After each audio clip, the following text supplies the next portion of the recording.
complexion is perfect hanging.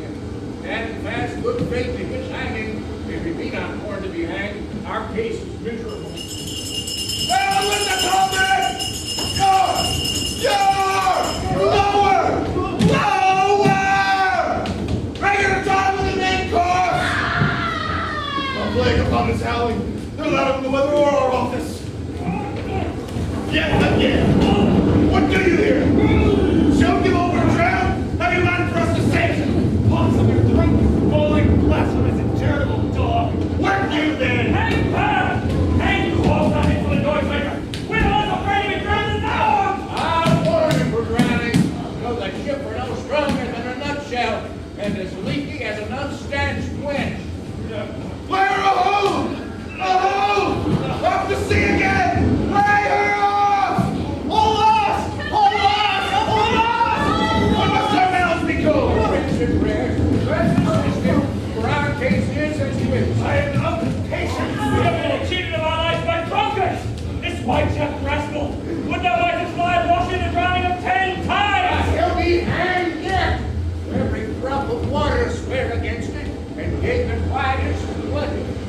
Oh, mercy on us! Please, split! Well, it's empty and all the depths. We split!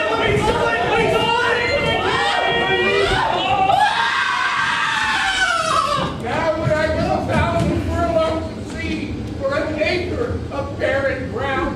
The will's above be done, but I would fain die a dry death.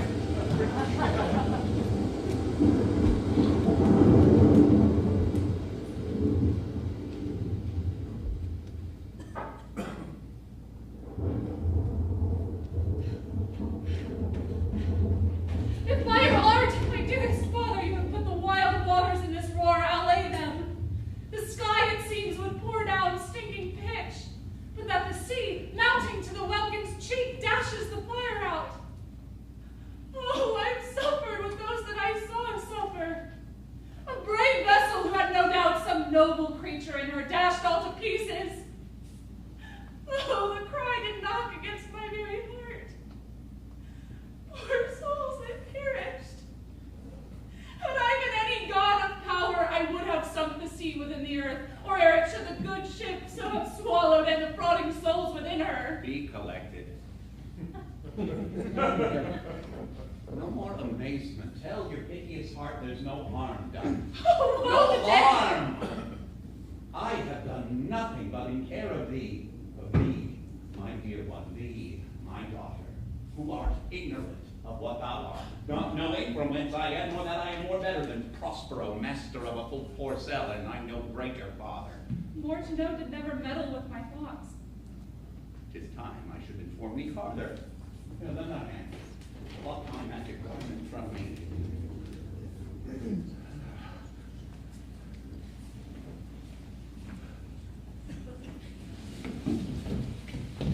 So, I bear my heart. Wipe thou thine eyes, have comfort. The direful spectacle of the wreck, which touched the very virtue of compassion in thee, I have with such provision in mine art so safely ordered that there is no soul, no, not so much perdition as an hair, into any creature of the vessel which thou heardst cry, which thou sawest sink. Sit down, for thou must now no farther. You have often begun to tell me what I am, but stopped and left me to a bootless inquisition, concluding stay not yet. The hours now come that I bid thee, ope thine ear, obey, and be attentive. Canst thou remember a time before we came unto this poor cell? I do not think thou canst, for then thou was not out 3 years old. Certainly, sir, I can. Well, by what? By any other house or person? Of anything the image tell me that it kept with thy remembrance. 'Tis far off, and rather like a dream than an assurance that my remembrance warrants. Had I not 4 or 5 women once attended me? Thou hadst, and more, Miranda. But say, how is it this lives in thy mind? What seest thou else in the dark, backward and abyssum of time? If thou rememberest aught ere thou camest here, how thou camest here thou mayest. But that I do not. 12 years since, Miranda.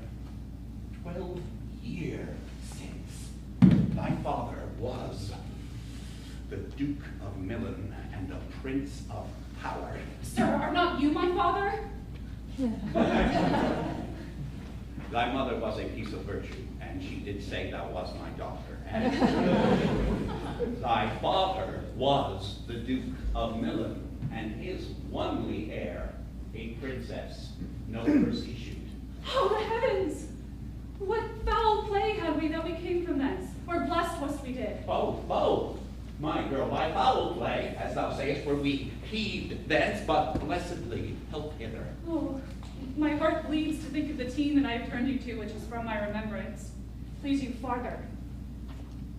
My brother and thy uncle called Antonio, I pray thee mark me, that a brother should be so perfidious.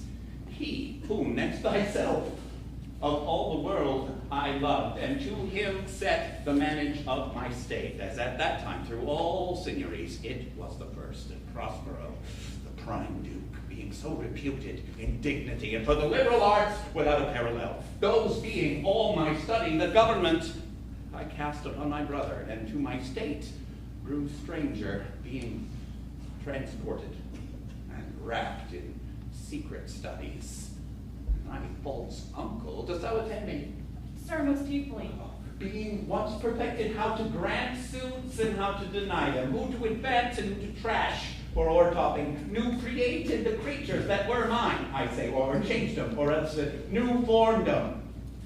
Having both the key of officer and office, set all the hearts of the state to what tune pleased his ear, which that now he was the ivy that hid my princely trunk and sucked my verdure on't. Thou attendst not. Oh, good sir, I do. Thy great harm me. I neglected worldly ends, all dedicated to closeness and a bettering of my mind with that which, but by being so retired, o'erprized all popular rate, and in my false brother awaked an evil nature, and my trust, like a good parent, did beget of him a falsehood in its contrary, as great as my trust was, which had indeed known them as a confident sans bound, that he being thus lorded, not only with what my revenue yielded, but what my power might else exact, like one who having into truth, by telling of it, made such a sinner of his memory to credit his own lie, he did believe he was indeed the duke out of the substitution, and executing the outward face of royalty with all prerogative.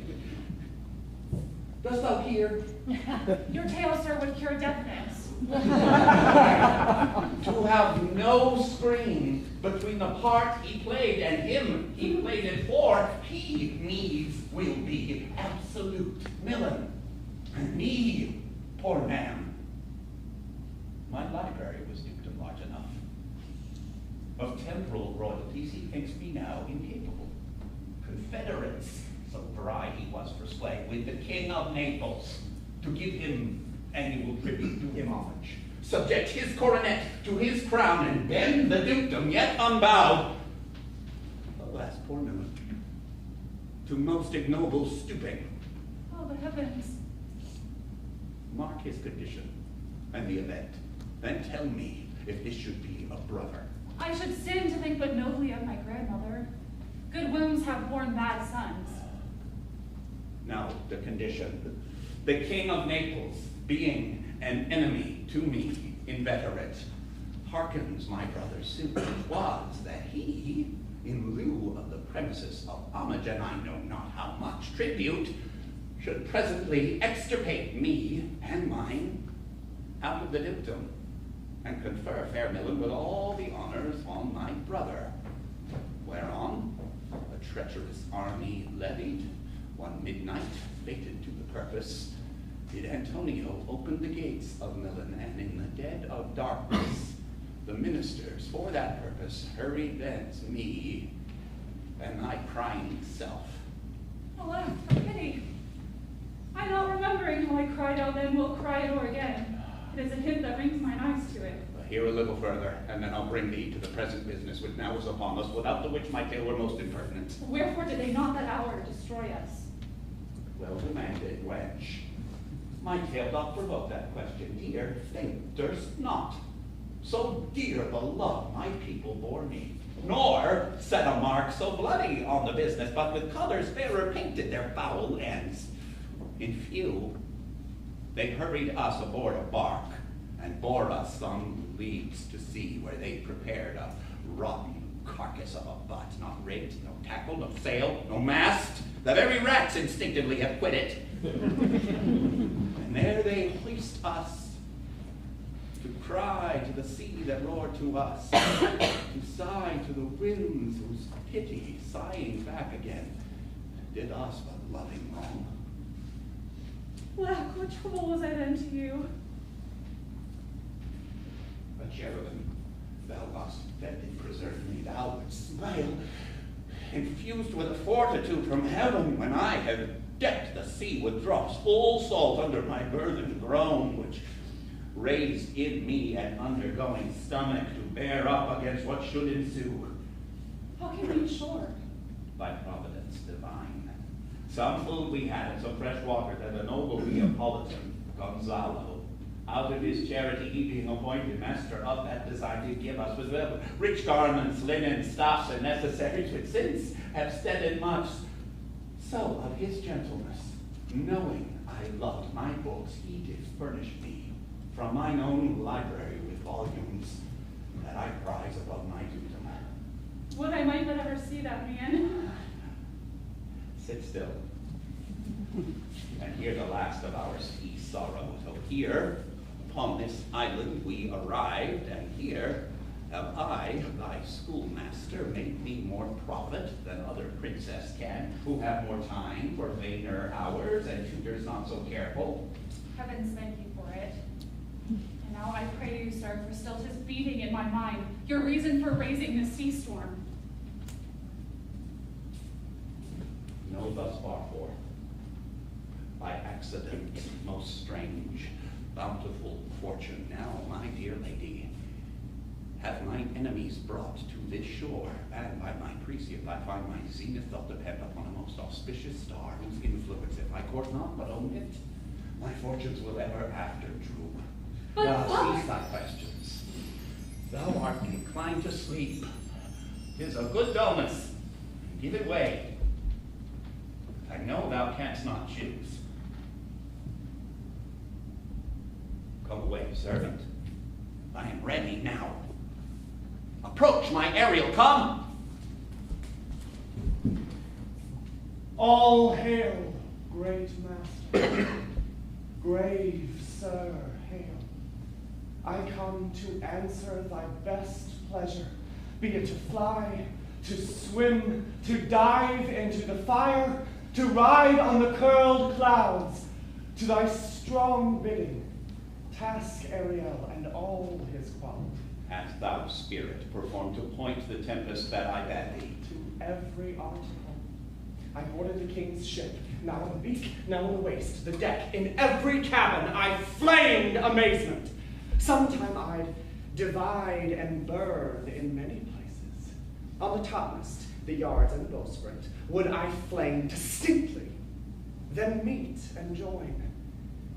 Jove's lightnings, the precursors of the dreaded thunderclaps, more momentary and sight outrunning were not. The fire and cracks of sulphurous roaring the most mighty Neptune seem to besiege, and make his bold waves tremble, yea, his dread trident shake. My brave spirit, but who was so firm, so constant, that this coil would not infect his reason? Not a soul but felt a fever of the mad, and played some tricks of desperation.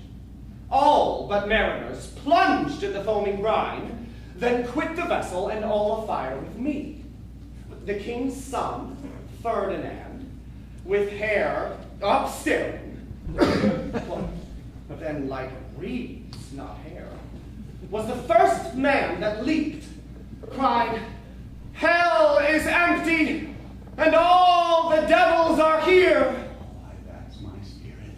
What, was not this nigh shore? Close by, my master. Are they aerial safe? Not a hair perish on their sustaining garments, not a blemish, but fresher than before.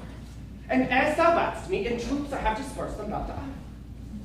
The king's son have I landed by himself, whom I left cooling of the air with sighs in an odd angle of the isle, and sitting, his arms in this sad knot.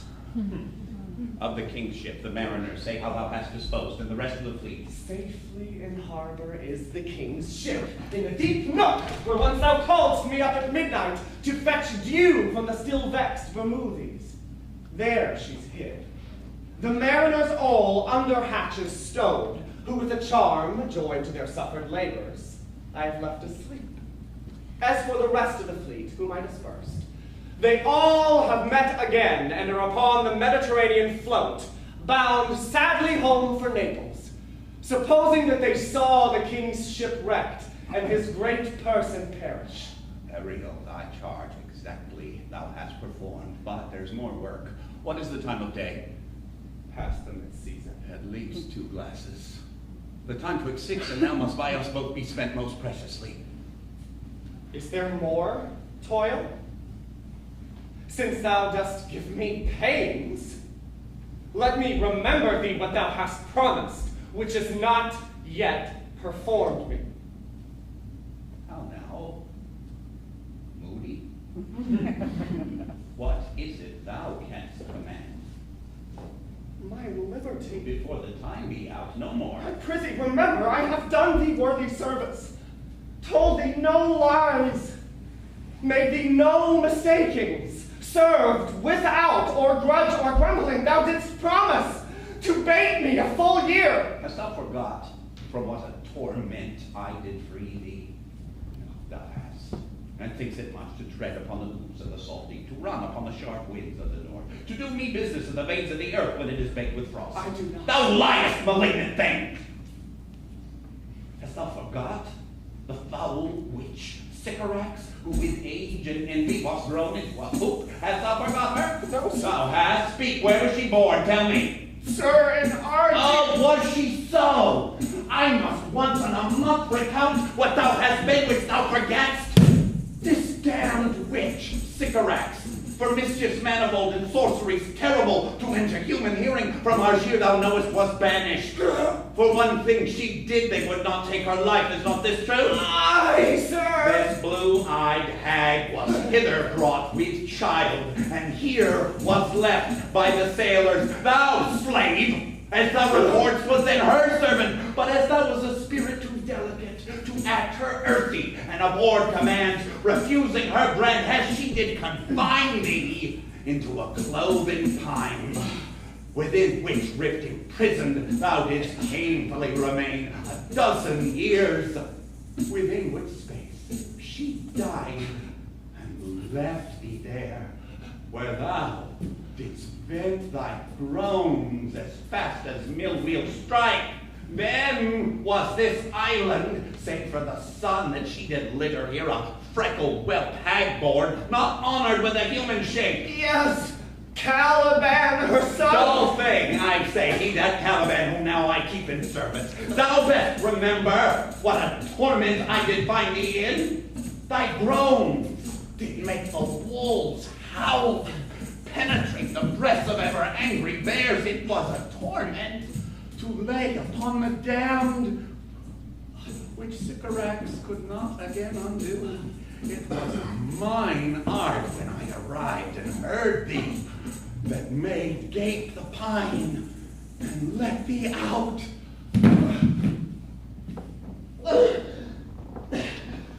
I thank thee, master.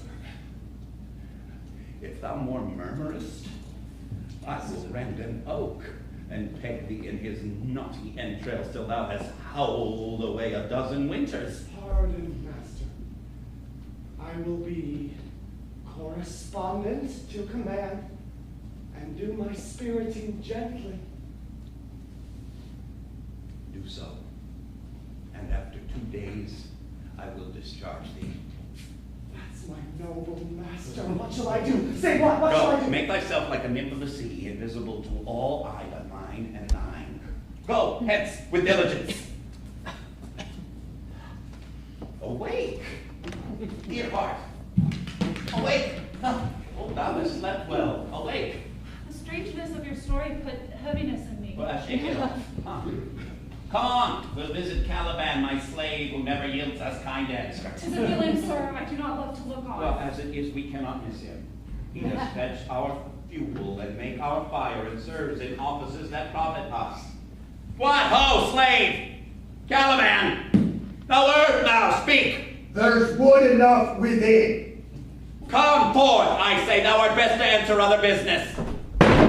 What, tortoise, when? Ah! Thou, poisonous slave, got by the devil himself upon thy wicked dam, come forth! As wicked do, as ere my mother brushed with raven's feather from unwholesome fen, drop on you both. A southwest blow on ye, and blister you all over. For this, be sure, tonight thou shalt have cramps. Side stitches shall pen thy breath up. Urchins shall, for that vast of night that they may work, all exercise on thee. Thou shalt be pinched as thick as honeycomb, each pinch more stinging than the bees that made 'em. I must eat my dinner. This island is mine. My cigarettes, my mother, which thou takest from me. When thou camest first, thou strokest me, and madest much of me, which give me water with berries in't, and teach me to name the bigger light, and how the less that burn by day and night. And then I loved thee, and showed thee all the qualities of the isle. Fresh spring, brine pit, barren place, fertile.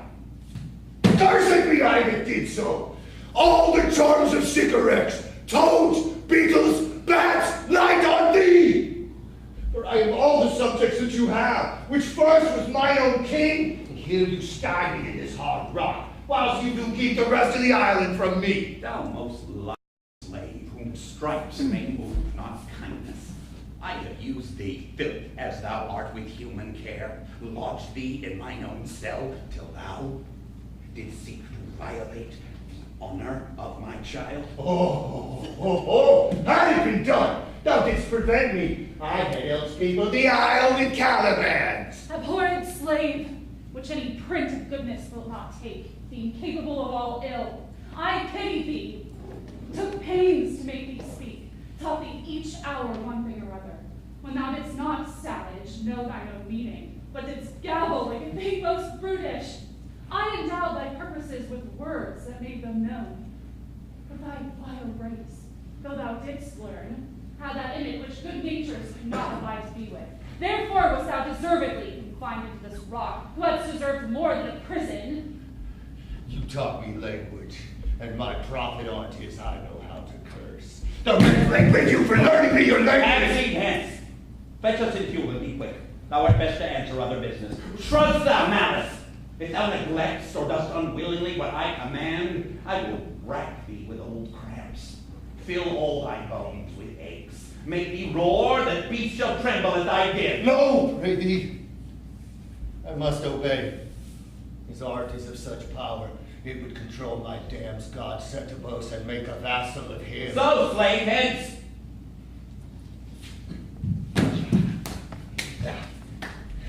Come unto these yellow sands, and then take hands, curtsied when you have, and kissed the wild waves whist, foot it featly here and there, and sweet sprites the burthen bear.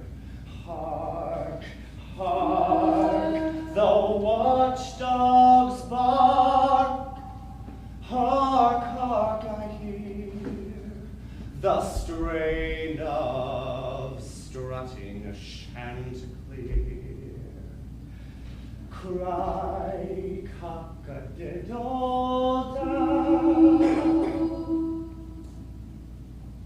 Where should this music be? In the air? Or the earth? Sounds no more. Ensure and wait upon some god of the island!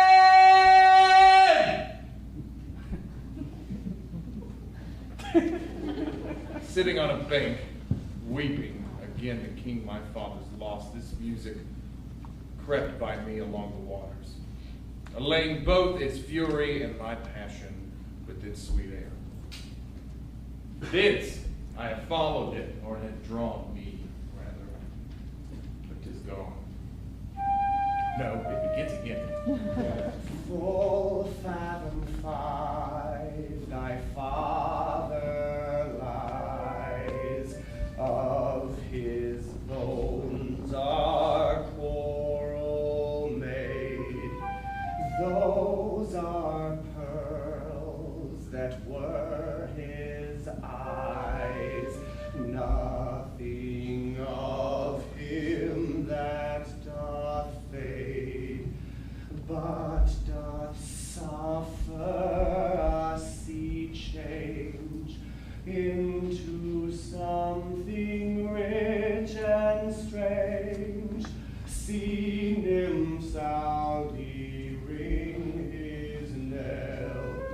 Hark, now I hear them ding dong bell. The ditty does remember my drowned father. This is no mortal business, nor no sound that the earth owes. Oh, I hear it now above me. The fringed curtain of thine eye advance and say what thou seest yon. What is the spirit? Lord, how it looks about.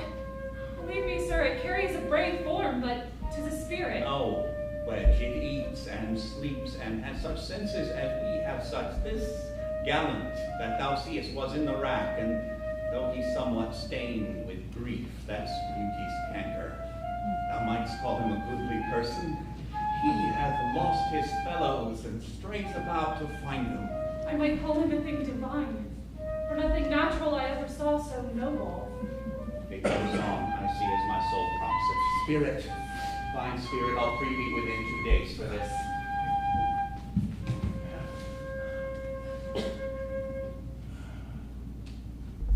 Most sure the gods on whom these airs attend. Vouchsafe my prayer may know if you remain upon this island, and that you will some good instruction give how I may bear me here. My prime request, which I do last pronounce, is, oh, you wonder, you may know. No wonder, sir, but certainly a maid. My language, heavens, I am the best of them that speak that speech were I but where it is spoken. How? The best? What were thou, if the king of Naples heard thee? A single thing as I am now to hear thee speak of Naples. He does hear me, and that he does I weep. Myself held Naples, who with mine eyes never since it ebbed beheld the king my father wrecked. Alack for mercy. At first sight they have changed eyes. Delicate Ariel, I'll set thee free for this. A word, good sir! I fear you have done yourself some wrong. A word! Why speaks my father so ungently? This is the third man that e'er I saw. First, the ere I saw before. Maybe move my father to be inclined my way. Oh, if a virgin in your affections not gone forth, I'll make you the queen of Naples. Soft, sir, a word!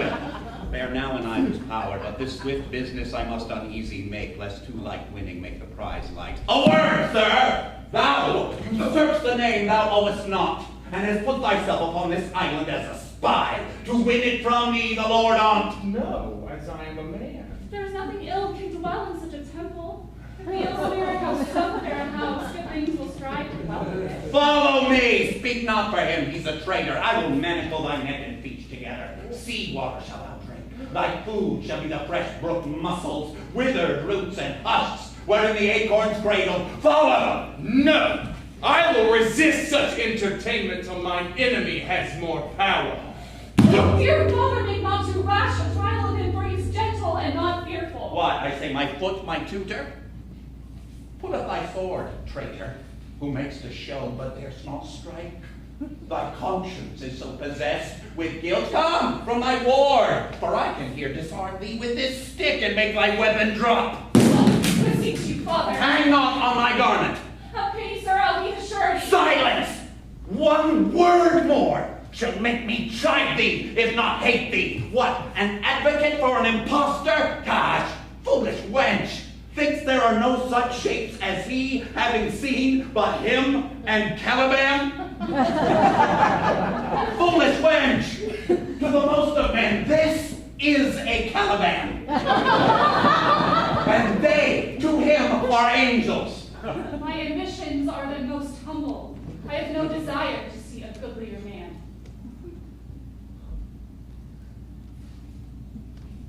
Come on, obey. Thy nerves are in their infancy again and have no vigor in them.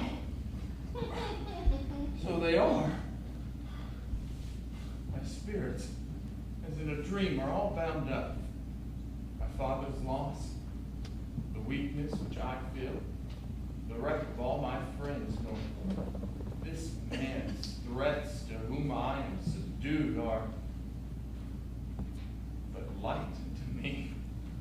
Might I but through my prison once a day behold this maid on all corners else of the world, let liberty make use of. Space enough have I in such a prison. It works. Follow me! Thou hast done well, my Ariel. Hark what else thou shalt do me. Be of comfort. My father is of better nature, sir, than he appears by speech. This is unwanted which now came from him. Thou shalt be as free as mountain wind. But then exactly do all points of my command. To the syllable. Come, follow, speak not for him.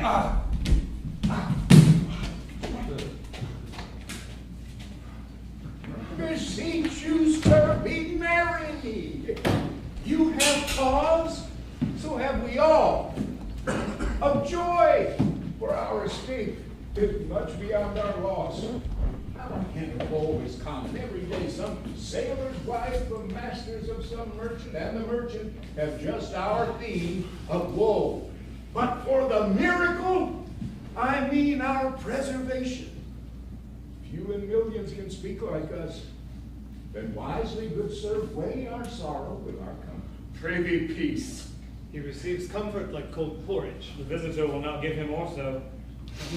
Look, he's winding up the watch of his wit. By to strike. Sir, One town. when every grief is entertained that's offered, comes to the entertained. $1.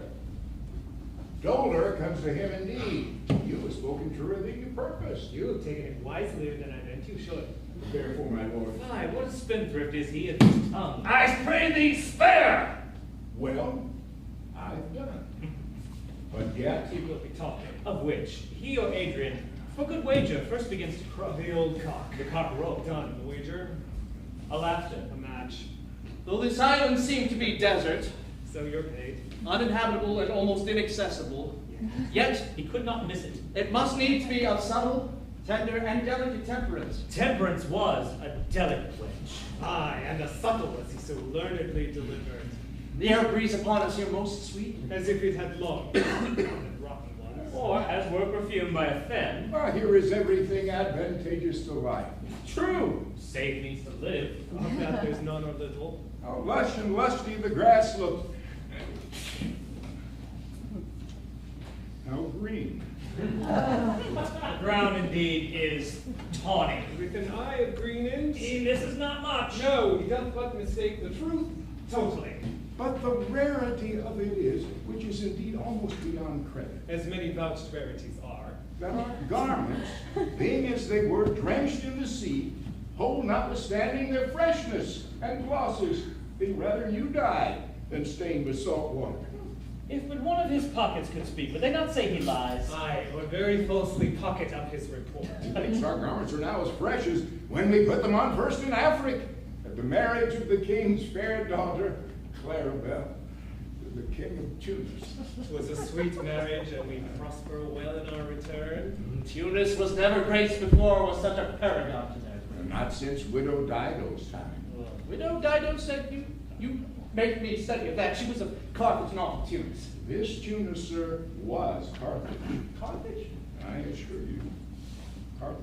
He hath raised the wall and houses too. Well, what's impossible, madam, will he make easy next? I think he will carry this island home in his pocket and give it to his son for an apple. Oh, and sowing the kernels of it in the sea, bring forth more islands. Sir, we were talking that our garments seem now as fresh as when we were at Tunis, at the marriage of your daughter, who is now queen. And the rarest that e'er came there. Wait, I beseech you, widow Dido. Oh, widow Dido, aye, widow Dido. My doublet as fresh as the first day I wore it.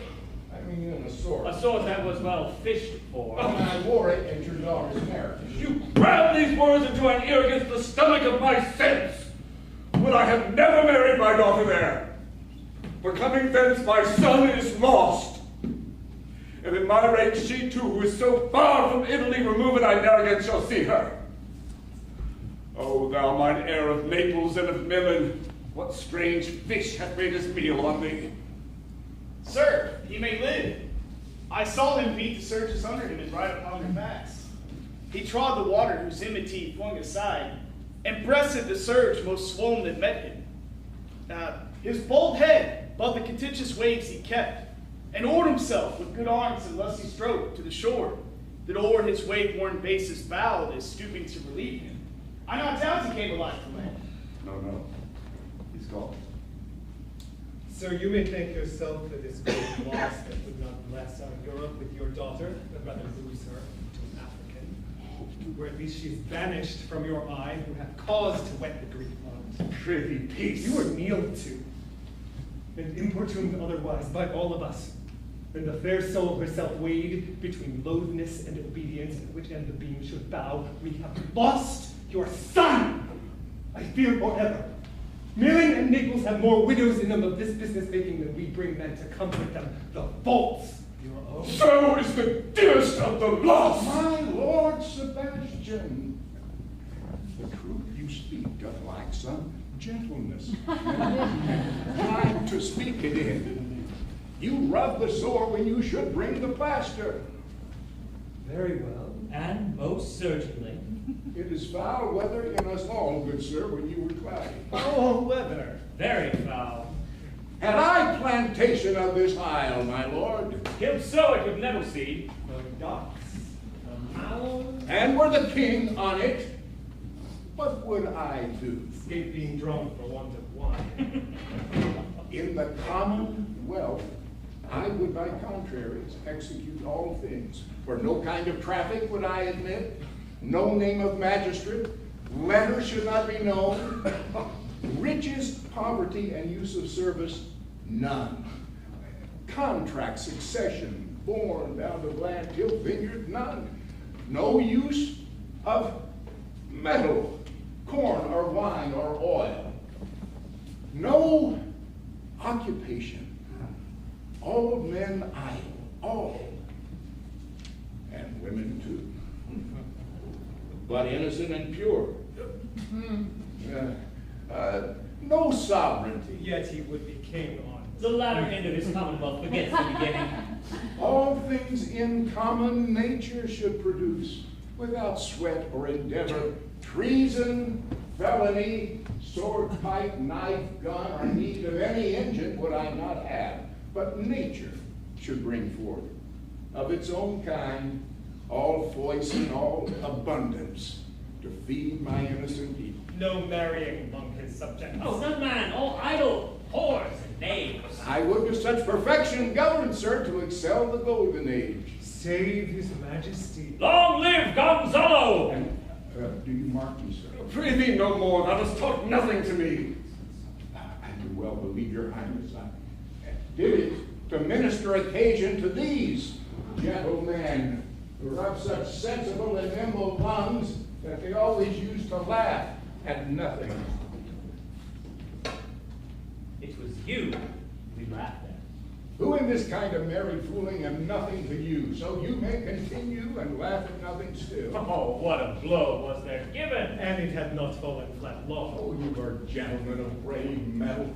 You would lift the moon out of her sphere if she would continue in it 5 weeks without changing. Nay, my good lord, be not angry. No, I warrant you, I will not venture my discretion so weakly. Let me sleep. Dry and very tender. Go then, sleep and hear us. What? All so soon asleep? I wish mine eyes would with themselves shut up my thoughts. I find they're inclined to do so. Please, sir, do not admit the heavy offer of it. It seldom visits sorrow, and not it is comfort. We too, my lord, will guard your person while you take your rest and watch your safety. Thank you. Wondrous heavy.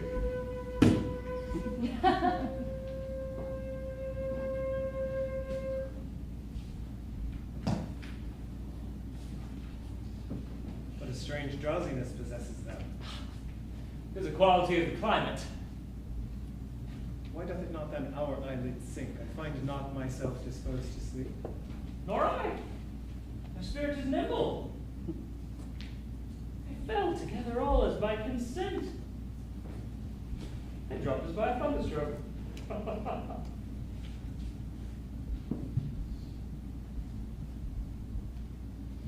Might.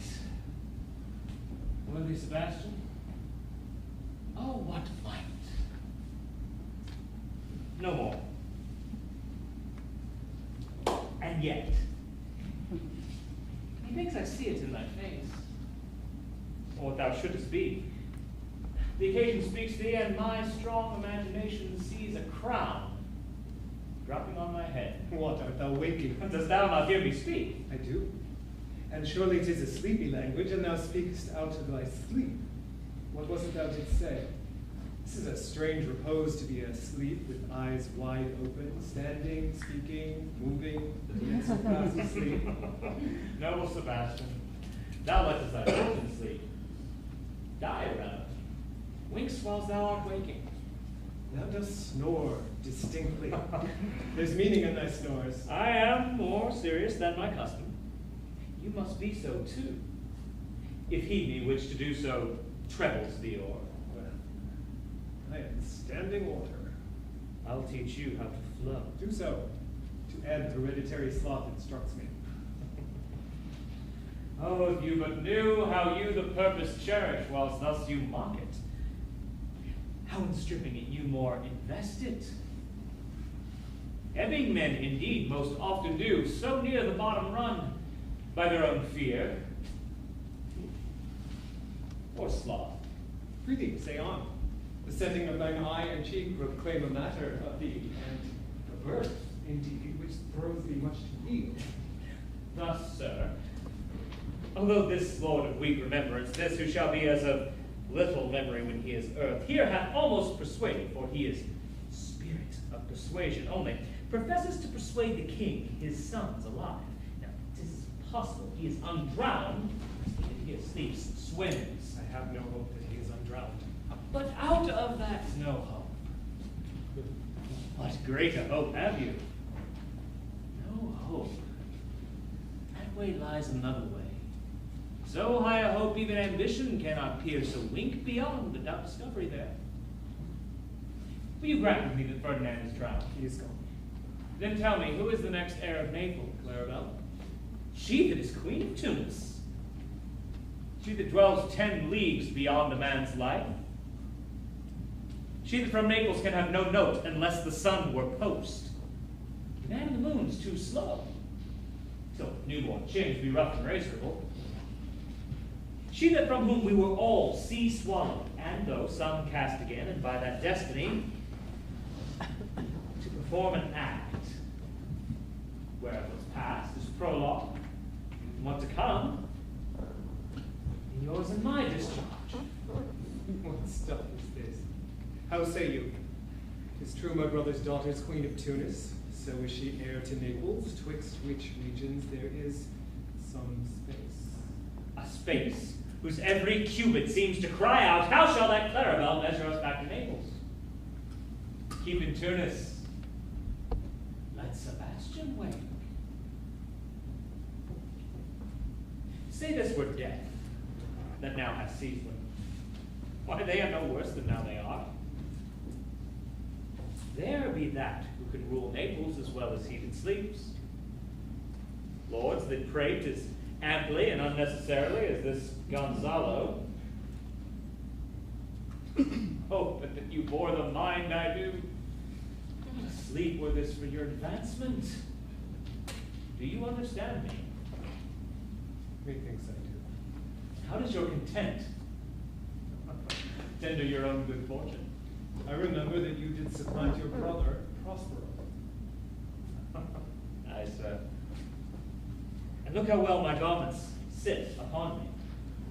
Much fitter than before. My brother's servants were then my fellows. Now they are my men. Much for your conscience. Aye, sir. Where lies that? It were a guide to put me to my slipper, but I feel not this deity in my bosom. 20 consciences that stand twixt me and Millie. Candied be they, and melt, and they will bless. Here lies your brother, no better than the earth he lies upon. If he were that which now he's like, that's dead, whom I, with this obedient steel, 3 inches of it could lay to bed forever, whilst you, doing thus a perpetual wink for I might put this ancient morsel, this Prudence, who should not upbraid our course.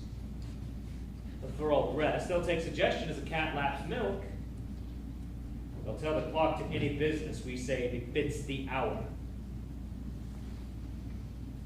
The case, dear friend, shall be my precedent. As thou godst Millen, I'll come by Naples. Draw thy sword. One stroke shall free thee of the tribute which thou payest, and I, the king, shall love thee. Draw together.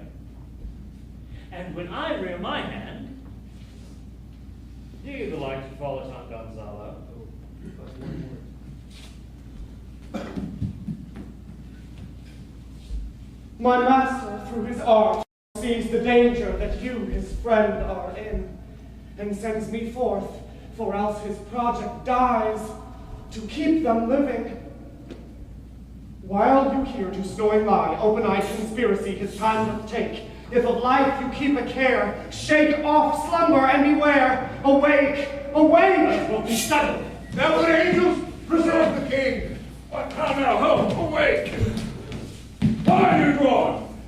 What all this ghastly looking? What's the matter? Whilst we stood here securing your repose, even now we heard a hollow burst of bellowing like bulls, or rather lions. It's not with you. It struck my ear most terribly. I heard nothing. Oh, it was the din that frightened the monster's ear. To set an earthquake, sure it was the roar of a whole herd of lions. Heard you this, Gonzalo? Well, my honor, sir, I heard a humming, and that is strange one too, which did awake me. As mine eyes opened, I saw bare weapons drawn. There was a noise, that's verily.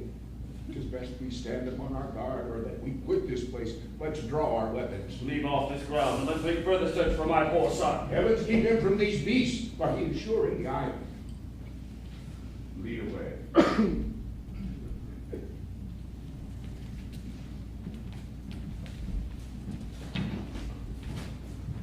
Prospero, my lord, shall know what I have done. So, king, go safely on to seek thy son.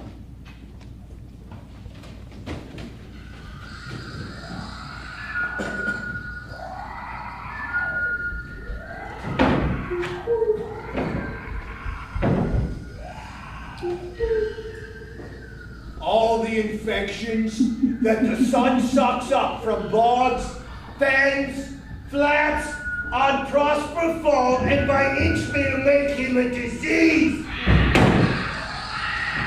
His spirits hear me, and yet I needs must curse.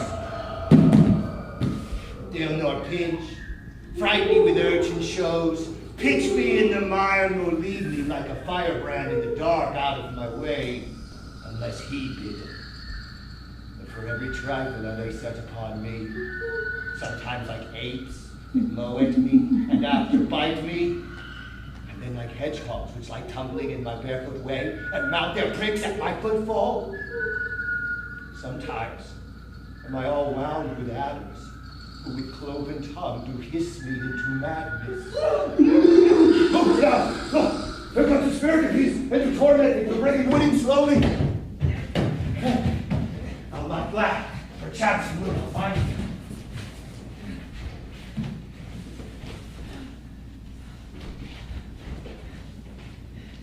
Here is neither bush nor shrub to bear off any weather at all. And another storm brewing.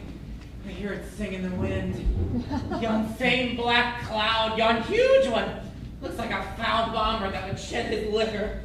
It should thunder as it did before. I know not where to hide my head. Yon same black cloud cannot choose but fall by.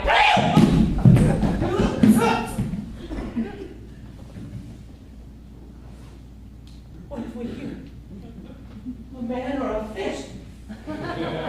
Dead or alive? A fish! Oh, he smelled like a fish, a very ancient and fish-like smell. Strange fish.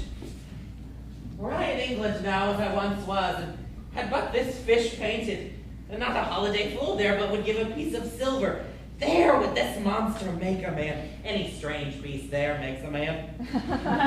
They'll not give a twat to relieve a lame beggar, but they'll lay out 10 to see a dead Indian. Legs like a man. Oh, and fins like arms. Worm of my trough.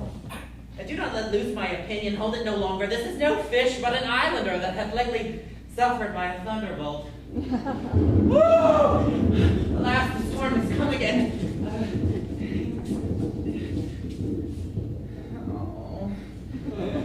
My best way is to creep me under his gabardine. There's no other shelter hereabout. No. Misery acquaints a man with strange bedfellows. I shall no more to see. Here shall I die ashore. This is a very scurvy tune to sing at a man's funeral. Well, here's my comfort. The master, the swabber, the boatswain and I, the gunner and his mate, love Meg and Marian and Marjorie, but none of us cared for Kate, for she had a tongue with a tang, would cry to a sailor, "Go hang!" She loved not the savor of tar nor of pitch, yet a tailor might scratch her where'er she did itch. Then the sea boys, let her go hang.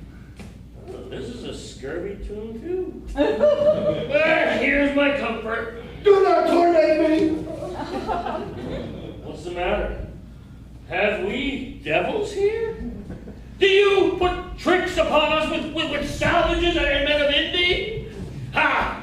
I have not escaped drowning, be afeard now of your 4 legs. For it hath been said, as proper a man as ever went on 4 legs cannot make him give grounds, and it shall be said so again while Stefano breathes at nostrils. The spirit torments me! Oh.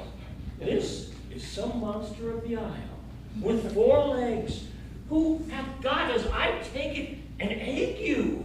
Where the devil should he learn our language? I will give him some relief if it be but for that.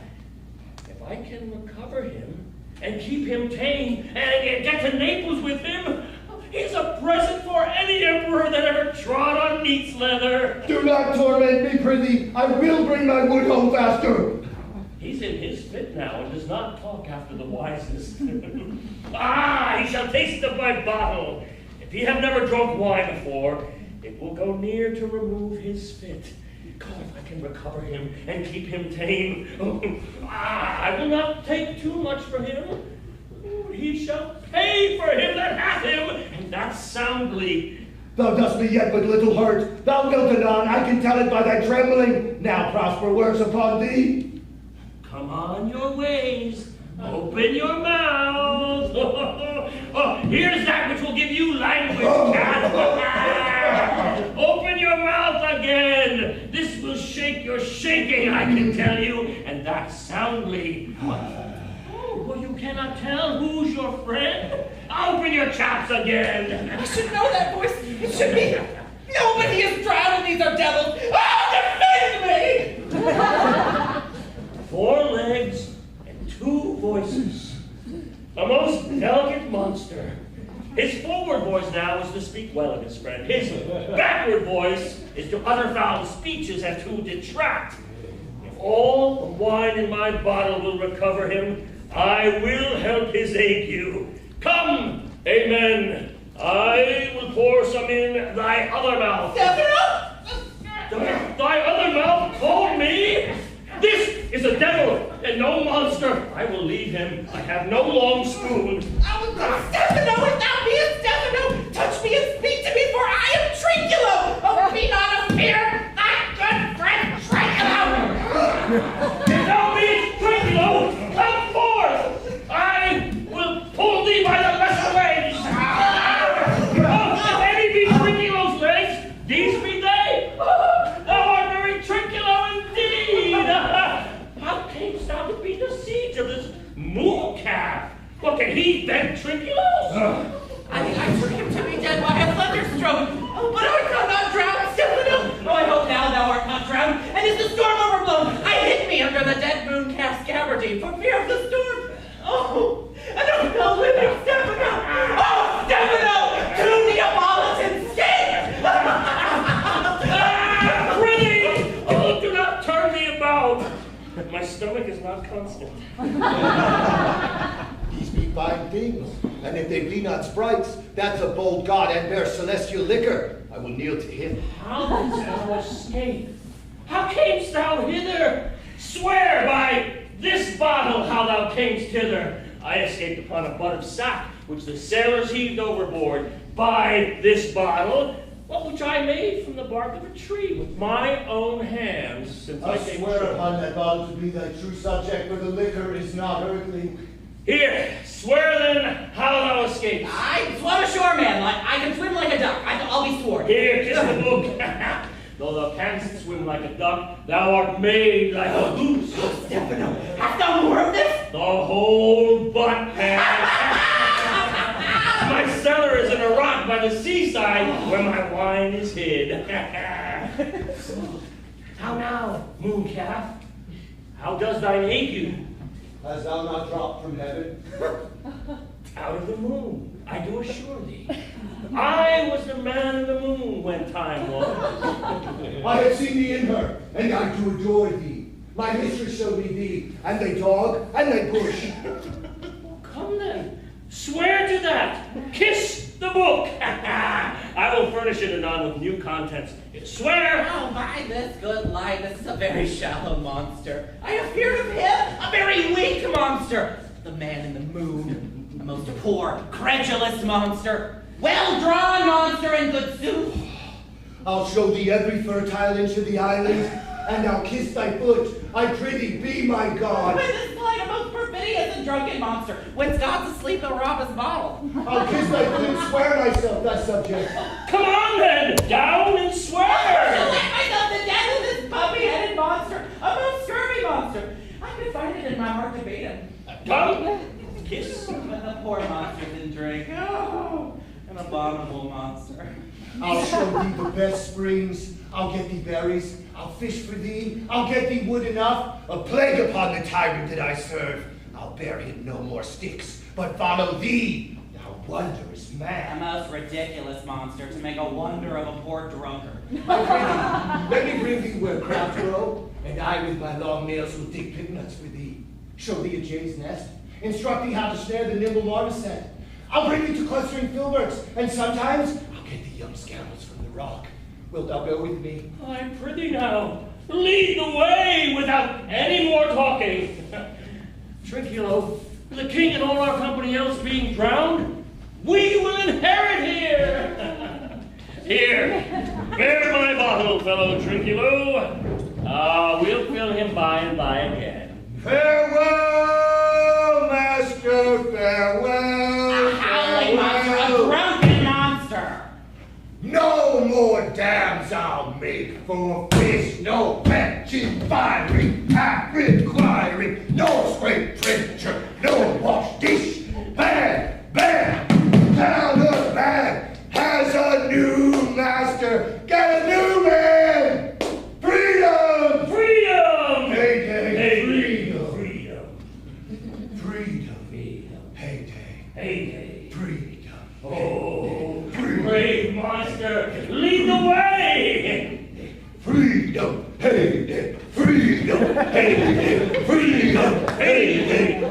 Freedom! Hey! Freedom!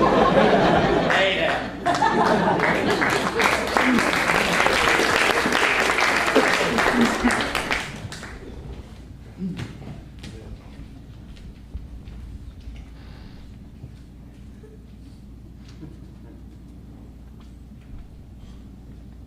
There be some sports are painful, and their labor delight in themselves. Some kinds of baseness are nobly undergone, and most poor matters point to rich ends. This, my mean task, would be as heavy to me as odious. But the mistress which I serve quickens what's dead and makes my labor pleasure. Oh, she is 10 times more gentle than her father's crabbed, and he's composed of harshness. I must remove some thousands of these logs and pile them up upon a sore injunction. My mistress weeps when she sees me work and says, such baseness never had the like executor.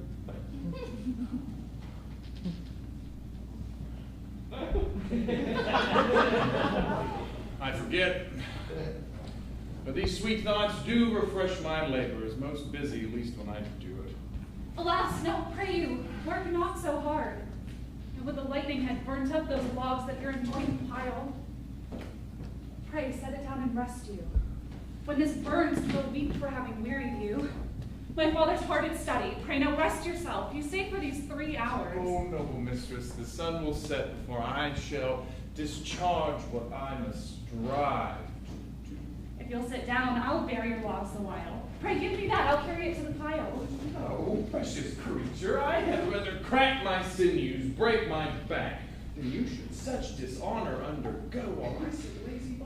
It would become me as well as it does you, and I should sit with much more ease. For if my good will is to it, and yours it is death. Yes. Oh, poor worm, thou art infected. This visitation shows it. You look wearily. No, noble mistress, it is fresh morning with me when you are by at night. I do beseech you, chiefly that I might set at my prayers. What is your name? Miranda. Oh, Oh, dear father, I have broke your house to say so. my Miranda. Indeed, the top of admiration. Orphans dearest to the world. Many a time I abide, many a lady. And many a time the harmony of their tongues hath into bondage brought my too diligent ear. For several virtues I have liked several women, never any with so full soul, but some defect in her did quarrel with the noblest grace she did owe and put it to the void. You,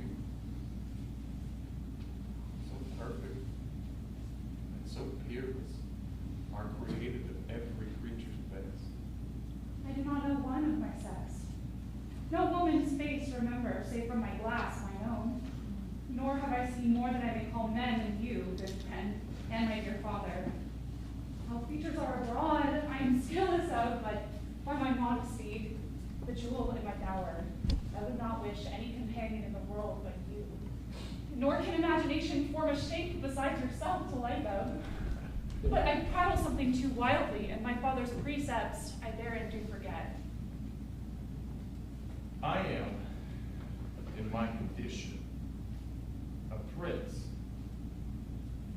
Miranda, I do think a king I would not so, and would no more endure this wooded slavery than to suffer the flesh to blow my mouth. To hear my soul speak the very instant that I saw him, did my heart fly to your service, and there it resides to make me slave to.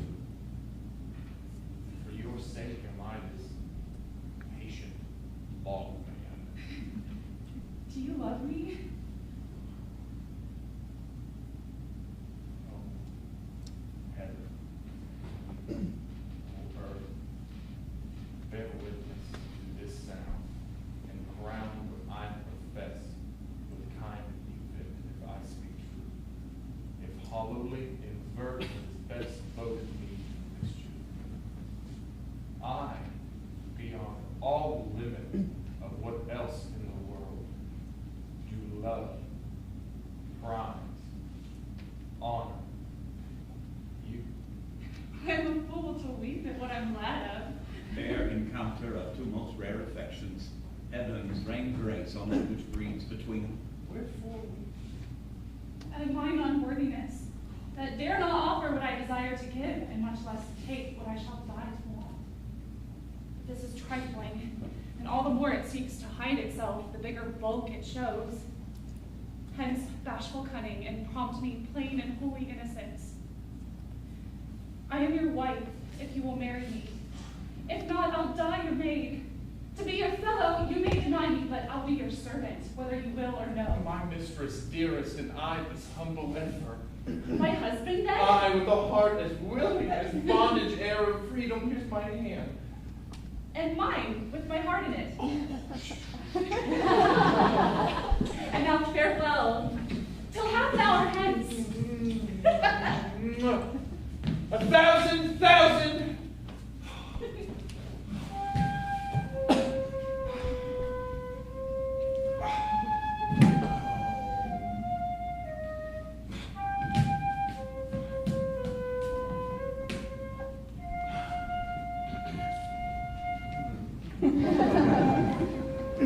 so glad of this as they I cannot be who are surprised withal, but my rejoicing at nothing can be more.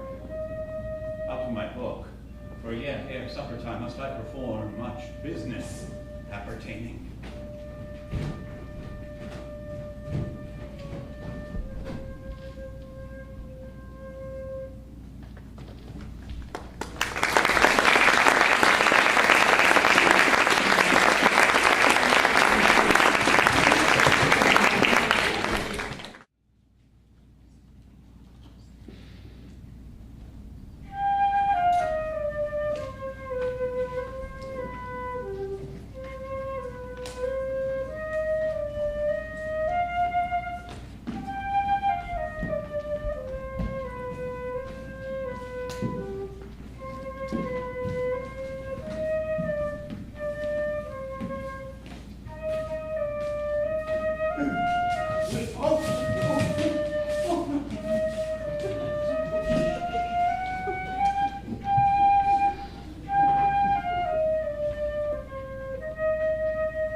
Nothing neither. Mooncalf, speak! me once in thy life, if thou beest a good moon calf. Thou dost thy honor. Let me lick thy foot. I'll not serve him. He is not valuable. Thou liest, most ignorant monster. I am encased to jump on a constable. Thou debauched fish, thou. Hath there ever been a man a coward that hath drunk as much sack as I today? Wilt thou tell such a monstrous lie, being but half a fish and half a monster? Look how he mocks me. Wilt thou let him, my lord? Oh, Lord, quoth he, that a monster should be such a natural. Look, again! Bite him to death, I prithee! Trinculo, keep a good tongue in thy head. If you prove a mutineer, the next tree. The poor monster is my subject, and he shall not suffer indignity. I thank my noble master. Wilt thou be pleased to hearken once again to the suit I made to thee? Marry, will I kneel and repeat it. I will stand, and so shall Trinculo. As I told thee before, I am subject to a tyrant, a sorcerer, who by his cunning hath cheated me of the island. Thou liest. Thou liest, thou jesting monkey, thou! I would my valiant master would destroy thee. I do not lie. Trinculo, if you trouble him any more in his tale, by this hand, I will supplant some of your teeth. Why? I said nothing. Mum then, and no more. Proceed. I say by cunning he got this isle, from me he stole it. If thy greatness will revenge it upon him, for I know thou darest, but this thing dare not. That's most certain. Thou shalt be lord of it, and I'll serve thee. How now shall this be compassed? Canst thou bring me to the party? Yea, yea, my lord, I'll yield him thee asleep, or thou mayest knock a nail into his head. Thou liest, thou canst not. What a pied meaning is this? Thou scurvy patch, I do beseech thy greatness, give him blows, and take his bottle from him. For when that's gone, he'll drink not but brine, for I'll not show him where the quick branches are. Trinculo, run into no further danger. Interrupt the monster one word further, and by this hand, I'll turn my mercy out of doors and make a stockfish of thee. Why? What did I? I did nothing. I shall go farther. Didst thou not say he lied? Thou liest. Do I so? Take thou that! As you like, give me the lie all the time! I did not give the lie out of your wits and hearing too. A part to your bottle. This can sack and drinking do. A murder on your monster, and the devil take your finger.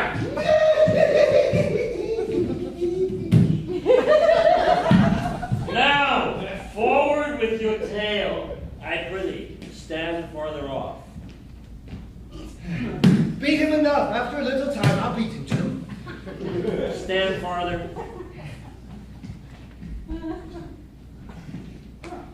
Now, come, proceed. Why, as I told thee, I am subject to a tyrant, a sorcerer. If thine shall be willing, my lord, thou shalt take great pleasure upon him. And that most deeply to consider is the beauty of his daughter. He himself calls her a non-pariah. I have never seen a woman but Sycorax my dam and she, but she so far surpassed Sycorax as greatest does least. Is it so brave a lass? Aye, my lord. She will become thy bed, I warrant, and bring thee forth brave brood. Monster, I will kill this man. His daughter and I will be king and queen. Save our graces, and Trinculo and thyself shall be viceroys. Dost thou like the plot, Trinculo? Excellent. Give me thy hand. I'm sorry I beat thee, but while thou livest, keep a good tongue in thy head. Within this half hour wilt he be asleep? Wilt thou destroy him then? Aye, on mine honor. This will I tell my master. What makes me merry? I am full of pleasure. Let us be jogging. Will you troll the catch you taught me but while there? At thy request, monster. I will do reason. Any reason. Come on, Trinculo. Let us sing. Flout 'em and scout 'em and scout 'em and flout 'em. Thought is free. Flout 'em and scout 'em and scout 'em and flout 'em. Thought is free.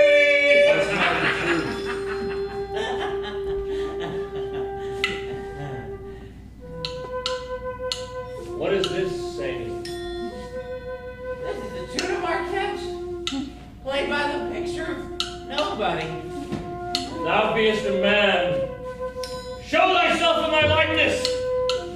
If thou beest the devil, take it as thou list. Forgive me my sins. He that dies pays all debts. I defy thee. Mercy upon us. Art thou afeard? No, monster, not I. Be not afeard, the island is full of noises, sounds and sweet airs that give delight and hurt not.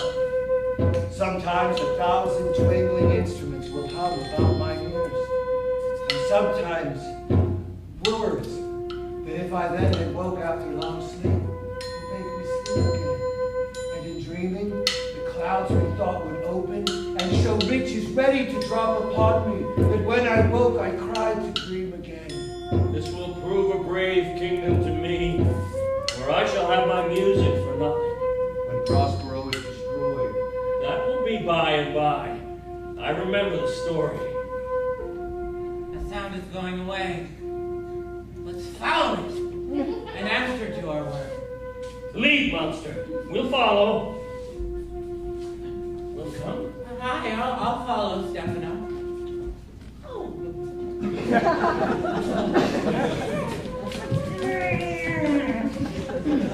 I'll wait there. I can go no further, sir. My own bones ache. There's a maze trodden deep through forthrights and meanders. By your patience, I need some rest. Oh Lord, I cannot blame thee when myself attached with weariness to the dulling of my spirits. Sit down and rest. Leave it here while I put off my hope, and keep it no longer for my flatterer. He is drowned who thus we stray to find, and the sea mocks our frustrate search on land. Let him go. I am right glad he is so out of hope. Do not for one repulse forego the purpose which you resolved to effect. The next advantage we will take throughly. Let it be tonight, for they are oppressed with travel. They will not nor cannot use such vigilance as when they are fresh. I say tonight no more. What harmony is this? My good friends, hark! Marvelous sweet music. Give us kind keepers, heavens. What are these? A living drollery. Now will I believe that there are unicorns. And in Arabia there is one tree, the phoenix fir, and one phoenix is reigning there. Now believe both. And what else does one friend come to me, and I'll swear it is true. Travelers ne'er did lie, though fools at home condemn. If in Naples I should report this now, would they believe me? If I should say I saw such islanders, for certes these are people of the island. Their manners are more gentle kind than of our human generation you shall find many, nay, almost any. Honest Lord, thou hast said well, for some of you there present are worse than devils. I cannot too much muse, such shape, such gesture, and such sound expressing, although they want the use of tongue, a kind of excellent dumb discourse. Praise in departing. They vanished strangely. No matter, but they left their viands behind. For we have stomachs. We will please you taste of what is here. I will stand to and feed, although my last. No matter, since I fear the best is past. Brother, my lord the Duke, stand to and do as we.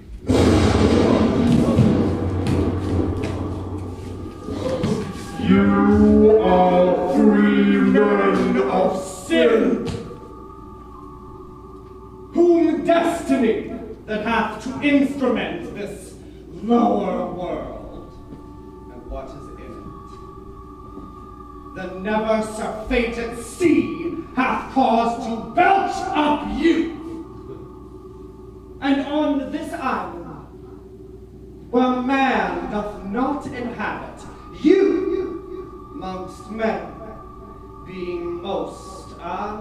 fit to live. I have made you mad! And even with such like valor, men hang and drown their proper selves. You fools! I and my fellows are ministers of fate. The elements of whom your swords are tempered may as well wound the loud winds, or with Bemoctet stabs kill the still closing waters, as diminish one dowel that's in my plume. My fellow ministers are like invulnerable. If you could hurt, your swords are now too massive for the burn and will not be uplifted. But remember, for that is my business to you,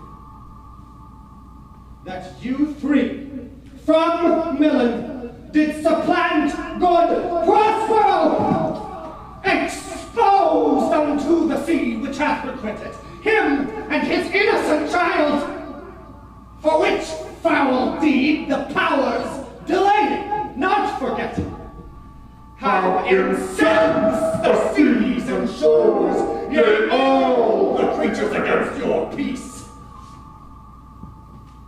Thee of thy son, Alonso, they have bereft, and do pronounce by me lingering perdition worse than any death to be at once, shall step by step attend you and your ways, whose wrath to guard you from, which here, on this most desolate isle, else falls upon your heads, is nothing but heart sorrow and a clear life ensuing.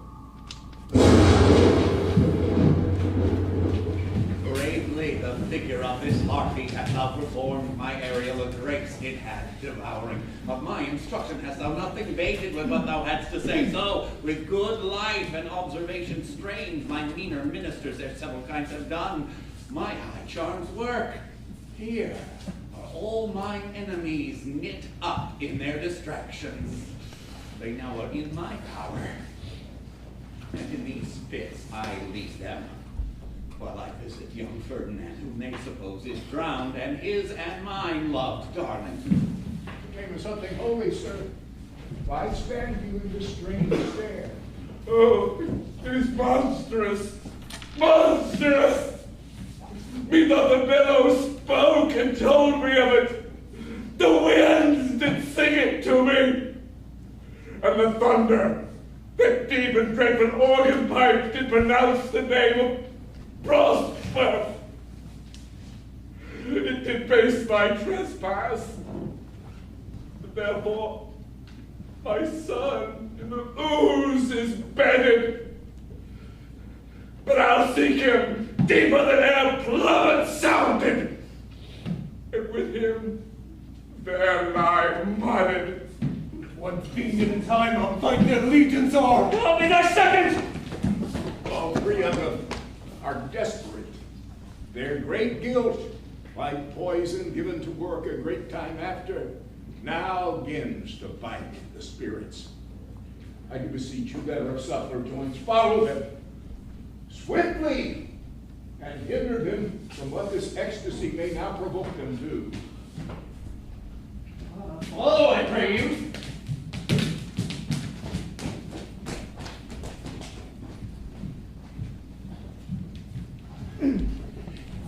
If I have too austerely punished you, your compensation makes amends. For here have I given you a third of mine own life, or that for which I live, who once again I tender to thy hand.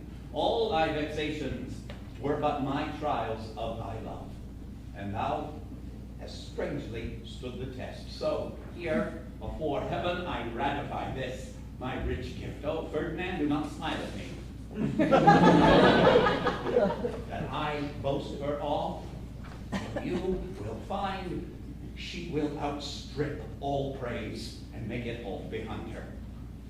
I do believe it is horrible. Then, as my gift and thine own acquisition worthily purchased, take my daughter.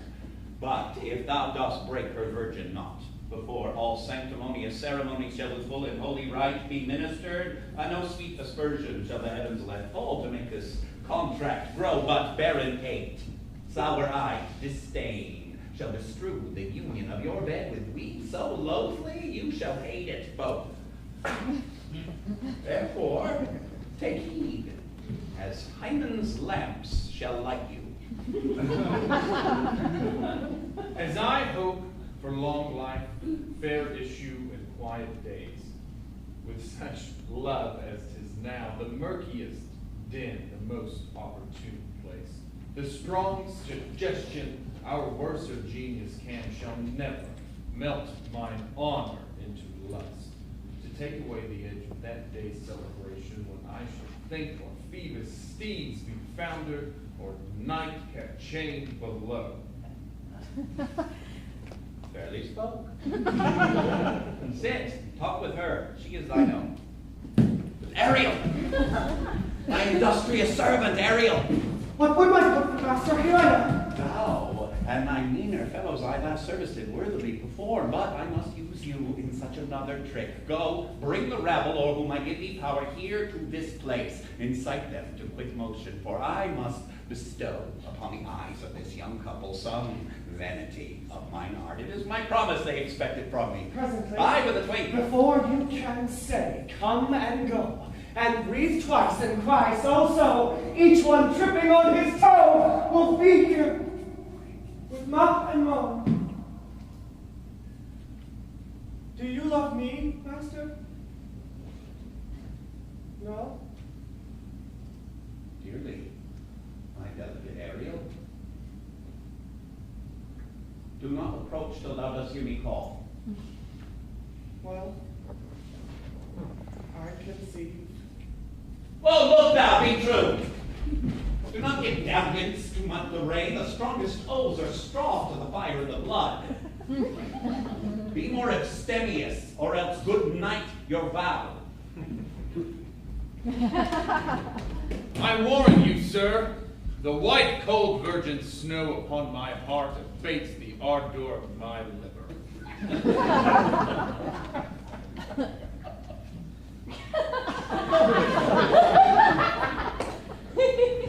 Well,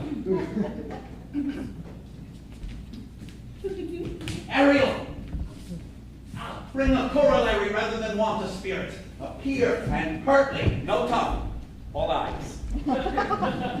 Be silent.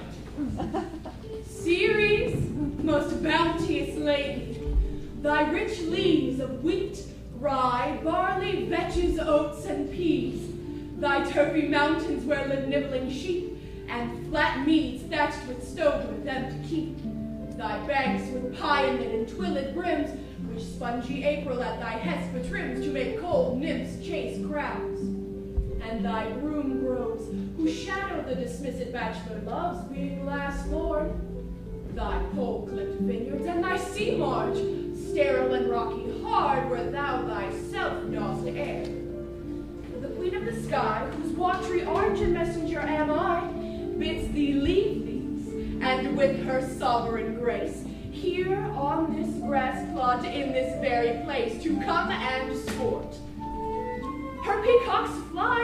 Approach, rich Ceres, her to entertain. Hail, many-colored messenger, that ne'er dost disobey the wife of Jupiter, who with thy saffron wings upon my flowers diffusest honey drops, refreshing showers, and with each end of thy blue bow dost crown my bosky acres and mine unshrubbed down, rich star to my proud earth.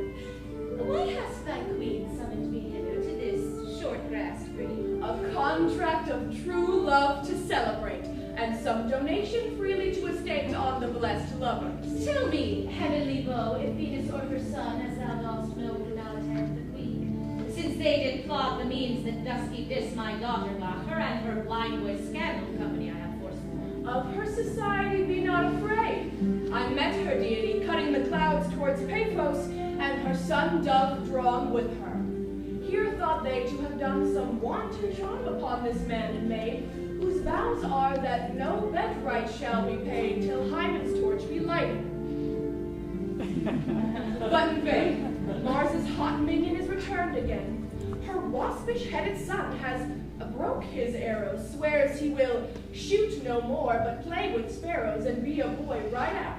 I exclaim, steep great Juno comes. I know her by the gate. How does my bounteous sister? Go with me and bless this twain, that they may prosperous be and honored in their issue. Honor, riches, marriage, blessing, long continuance and increasing, holy joys be still upon you. Juno sings her blessings on you. Birds increase voice and plenty, barns and garners never empty, vines with clustering bunches growing, plants with goodly burden bowing. Spring come to you at the farthest, in the merry end of the harvest. Scarcity and want shall shun you, Ceres' blessing so is on you. Honor, riches, marriage, blessing, long continuance and increasing, hourly joys be still upon you. Juno sings her blessings on you.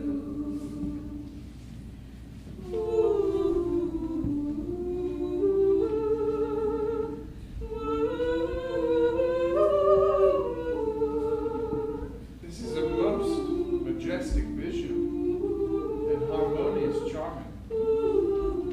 May I be bold to think these spirits? Spirits, which by mine art I have from their confines called to enact my present fancies. Let me live here ever, so rare a wondered father and a wise. Makes this place paradise. I had forgot the foul conspiracy of the beast Caliban and his confederates upon my life. The minute of their plot is almost come. Well done, avoid no more. Strange, your father's compassion works so strong. Never till this day saw I been touched with anger so distempered. You do look, my son, in a moved sort, as if you were dismayed. But be cheerful, sir. Our revels now are ended. These, our actors, as I foretold you, were all spirits and are melted into air, into thin air. And, like the baseless fabric of this vision, the cloud-capped towers, the gorgeous palaces, the solemn temples, the great globe itself, all which it inherits shall dissolve, and like this insubstantial pageant, leave not a wreck behind. We are such stuff as dreams are made on, and a little life is rounded with a sleep. Sir, I'm vexed. Bear with my weakness, my old brain is troubled. Be not dismayed at my infirmity. If you be pleased to retire to myself, and there repose. A turn or two I'll walk to still my beating mind. We wish your peace. Come with a thought. I thank thee. Ariel, come. Thy thoughts I cleave to. What's thy pleasure? Spirit, we must prepare to meet with Caliban. I, my commander, when I presented Ceres, I thought to have told thee of it, but I feared lest I might anger thee. Say again, where did thou leave these varlets? Told you, sir.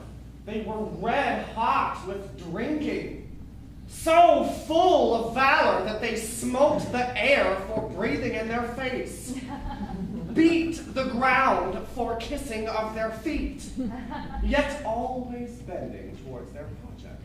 So I charmed their ears, that calf-like they my lowing followed, through toothed briars, sharp furze, pricking knobs, and thorns, which entered into their frail shins.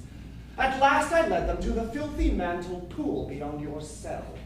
There, dancing up to the chins, that the foul lake o'erstumped their feet. This was well done, my bird. Thy shape invisible retain now still. The crumpery in my house, go, bring it hither, for stale, to catch these thieves. I go. A devil, a born devil, on whose nurture can never stick, on whom my pains humanely taken fall. All lost, quite lost. And as with age, his body uglier grows, so his mind cankers.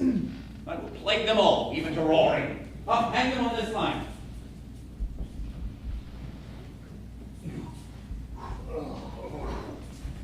Pray you tread softly that the blind mole may not hear a footfall. We now are near Reset. Monster, your fairy, which you say is a harmless fairy, has done little better than played the jack with us. Monster, I do smell all horse piss, at which my nose is in great indignation. And so is mine. Do you hear, monster? If I should take a displeasure against you, look you... Thou art but a lost monster. Good, my lord, give me thy favor still. Be patient. The prize I'll bring thee will hoodwink this mischance, therefore speak softly. All's hushed is midnight yet. But to lose our bottles in the pool. There is not only disgrace and dishonor in that, monster, but an infinite loss. More to me than my wetting. Yes, this is your harmless fairy, monster. I'll fetch off my bottle, though I be all ears for my labor. Prithee, my king, be quiet! Seest thou here? This is the bout of the cell. No noise, and enter. Do that good mischief, which may make this island thine own forever, and I thy Caliban, for I thy footlicker. Give me thy hand. I do begin to have bloody thoughts. King Stefano, oh peer, oh worthy Stefano, look what a wardrobe here is for thee. Let it alone, thou fool, it is but trash. Oh, monster, we know what belongs to a frippery. King Stefano. Put off that gown, Triculo. By this hand, I'll have that gown. Oh, thy grace shall have it. The dropsy drowned this fool. What do you mean to dote us on such luggage? Let's alone into the murder first. If he obey from toe to crown, he'll fill our skins with pitches, make us strange stuff. Oh, be you quiet, monster. Oh, Mistress Line, is not this my jest? Oh, do we steal my line and level? I don't like your phrase. I thank you for that jest. Here's a garment for it. Oh, which shall not go unrewarded while I am king of this country. Still, my line and level is an excellent pass of paint. Here's another garment for it. Come, monster, put some lime upon your fingers and away with the rest. I'll have none on. We shall all be turned to barnacles, or to apes with foreheads villainous skull. Lay to your fingers, monster. Help to carry this away where my hogshead of wine is, or I'll turn you out of my kingdom. Go to, carry this. And this. I and this. Hey, mountain, hey!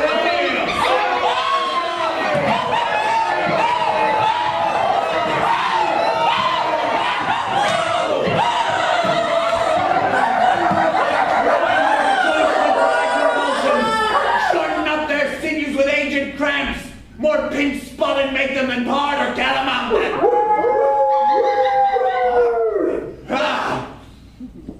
Let them be hunted soundly. At this hour lie at my mercy all mine enemies. Shortly shall all my labors end. Then thou shalt have the arid freedom. For a little follow and do me service.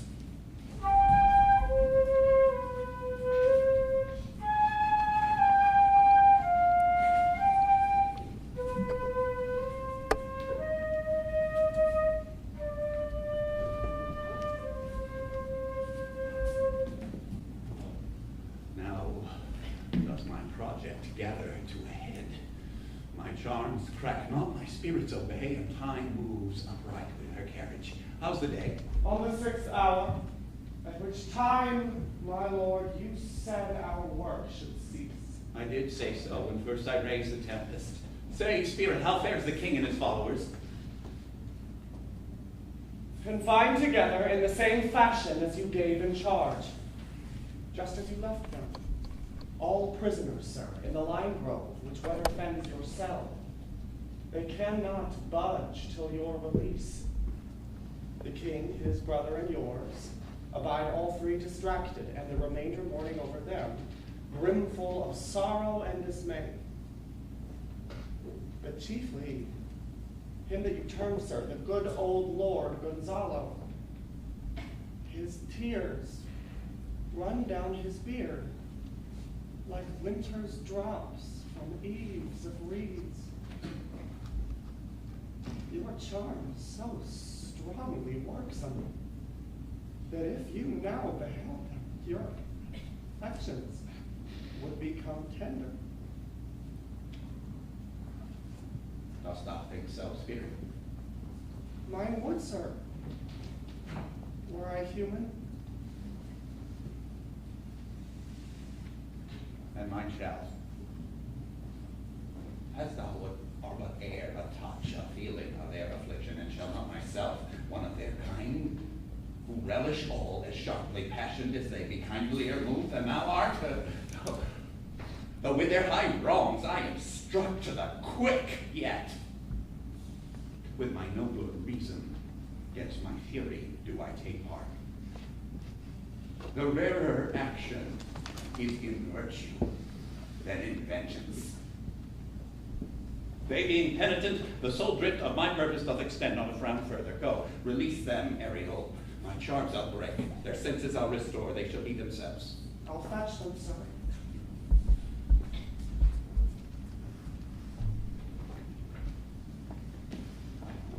Ye elves of brooks, hills, standing lakes and groves, and ye who on the sand with priviless foot do chase the ebbing Neptune and do fly him when he comes back.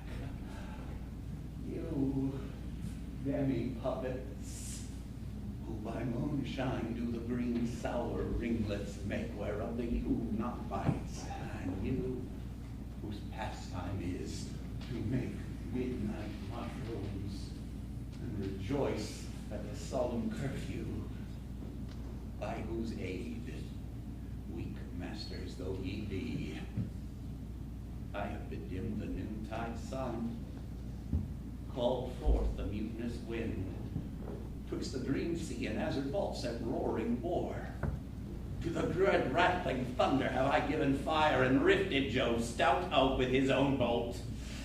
The strong based promontory have I made shake, and by the spurs plot the pine and cedar.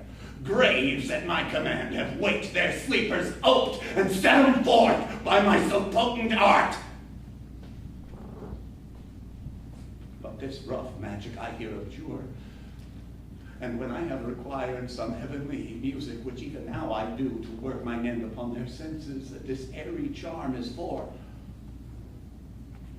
I'll break my staff, bury it certain fathoms of the earth, and deeper than did ever plummet sound, I'll drown my book.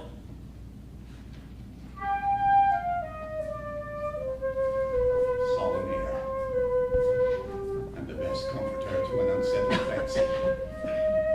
Cure thy brain, now useless, boiled within thy skull.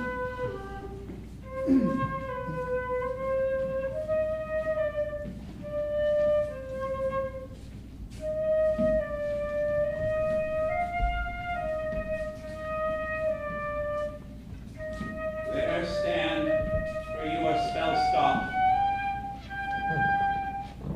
Holy Gonzalo, honorable man, mine eyes ever sociable to the show of thy fall fellowy drops. Charmed is also pace. And as the morning steals upon the night, melting the darkness, so their rising senses begin to chase the ignorant fumes that mantle their clearer reason.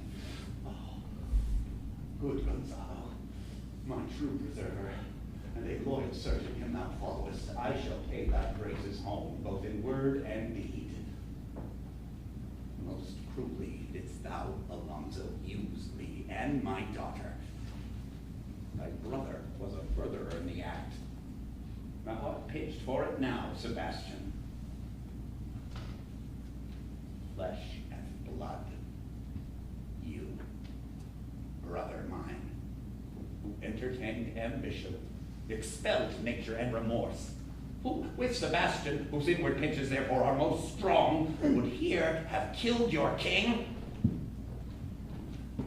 I do forgive thee, unnatural though thou art. Their understanding begins to swell, and the approaching tide shall shortly fill the reasonable shore which now lies foul and muddy.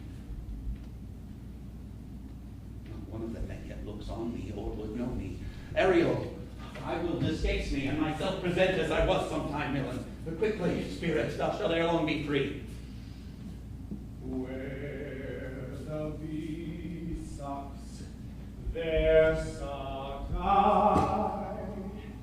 In the cowslip's bell I lie. There I couch when owls do cry. On a bat's back I do fly after summer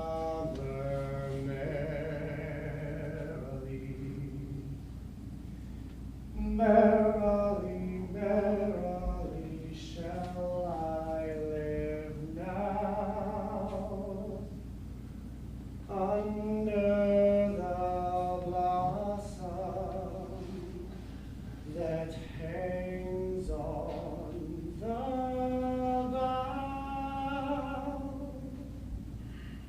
Why, that's my Dekhe, Ariel. I shall miss thee.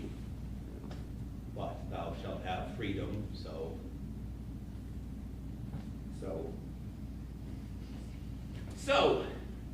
To the king's ship, invisible as thou art, the master and the boatswain being awake, enforce them to this place, and presently, I prithee. I drink the air before me, and return or else your pulse twice beat. More torment, trouble, wonder, and amazement inhabit here. Some heavenly power guide us out of this fearful country. Behold, Sir King,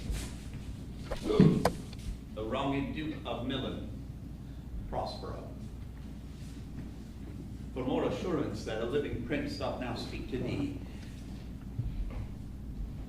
I embrace thy body, and to thee and thy company I bid a hearty welcome. Whether thou be'st here, know, or some enchanted trifle to abuse me as late I have been, I not know.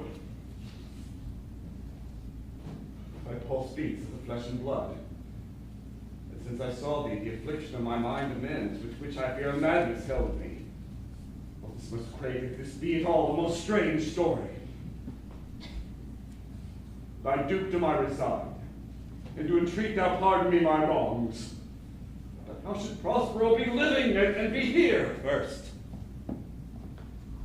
noble friend, I embrace thine age, whose honor cannot be measured or confined.